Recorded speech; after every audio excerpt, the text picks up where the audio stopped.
Tomorrow, when Ohio releases its weekly COVID cases, we'll have a better idea of how the new Omicron subvariant is behaving statewide, but it's definitely taking over the rest of the country.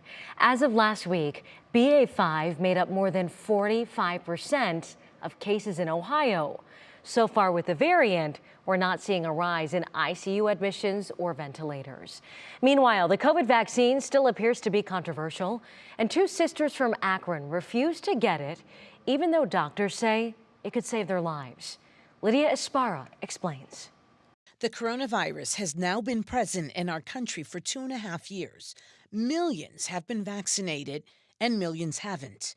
Twin sisters from Akron, Lillian and Lucille, are two who have not been vaccinated. We are completely opposed to it. I have not taken it, and she isn't going to take it. But now Lucille needs a kidney transplant. She has lupus, and the disease has attached itself to the kidneys. Lillian is a perfect match. They say the Cleveland Clinic will not perform the life-saving surgery because they're not vaccinated. If I get the shot, I'm going to lose my life for sure. My kidneys are failing. The filtration itself will not tolerate that vaccine.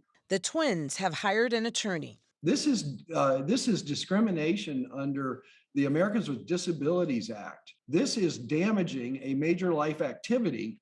The major life activity is taking care of her own health. The Cleveland Clinic says for the living donor, reducing the risk of COVID-19 infection around the time of their surgery and recovery is crucial. And they add, for the transplant candidate, in addition to a major operation, medications taken after an organ transplant weaken a person's immune response. Serious complications of COVID-19 are most likely to develop in those individuals who have weakened immune systems.